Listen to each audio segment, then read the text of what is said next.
BSNL ஒரு நியூவான recharge plan அறிமுகப்படுத்திருக்காங்க. 2026 வந்து target பண்ணியே பார்த்தீங்கன்னா பாரத் கனெக்ட் 26 பிளான் அப்படிங்கிற விஷயத்தை வந்து லான்ச் பண்ணியிருக்காங்கன்னு சொல்ல முடியும். இது உண்மையாலுமே சூப்பராக இருக்கும். இதில் ஒரு பெனிஃபிட்டுமே இருக்குது. அதாவது 2626 ரூபாய்க்கு நீங்கள் ரீசார்ஜ் பண்ணீங்க அப்படின்னா 26 நீங்கள் ரீசார்ஜ் பண்ணும்போது உங்களுக்கு 2.6 ஜிபி டேட்டா உங்களுக்கு கிடைக்கும்.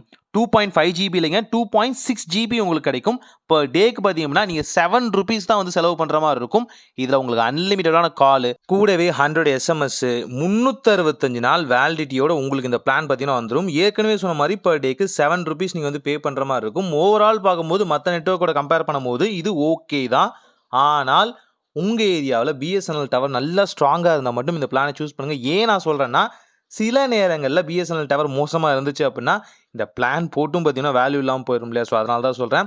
ஆனாலும் இந்த பிளானுக்குமே ஒரு ஸ்பெசிஃபிக்கான டே இருக்குது. ஜான்வரி 24லேருந்து பிப்ரவரி 24 வரைக்கும் தான் பார்த்தீங்கன்னா இந்த பிளான் பார்த்தீங்கன்னா அவைலபிளாக இருக்கும்னு சொல்லலாம். ஸோ இதே ரீசார்ஜ் பிளானுக்கு நீங்கள் வேறு பண்ணாலும் அங்கேயும் பார்த்தீங்கன்னா உங்களுக்கு இதுக்கான பெனிஃபிட் கிடைக்குமானா கிடைக்காது. ஏன்னு பார்த்தீங்க அப்படின்னா அப்போ வந்து 2.5 ஜிபி தான் டேட்டா ப்ளஸ் பார்த்தீங்கன்னா ப்ரைஸுமே இன்னும் கொஞ்சம் வேரியஸாக இருக்கும்னு சொல்லலாம். ஸோ ஓவரால் உங்களுக்கு ஒரு value for money plan. Recharge பண்ணாதவங்க தயவு செஞ்சு ரீசார்ஜ் பண்ணிக்கோங்க. கண்டிப்பாக வேல்யூவாக இருக்கும். உங்கள் ஏரியாவில் பிஎஸ்என்எல் ஸ்ட்ராங்காக இருந்தால் இது ஒரு பெஸ்ட்டான பிளான் சூஸ் பண்ணிக்கோங்க. பிஐடியும் இதோட வருது நான் நோட்டீஸ் பண்ணிட்டேன். தென் இது போல் பிளான்ஸை நீங்கள் அடிக்கடி பார்க்குறதுக்கு இந்த மாதிரி அப்டேட்லாம் பார்க்குறதுக்கு நம்ம சேனலை மறக்காமல் சப்ஸ்கிரைப் பண்ணுங்கள். ஒரு நல்ல மாற்றம் இனிதாய் நடக்கட்டும்.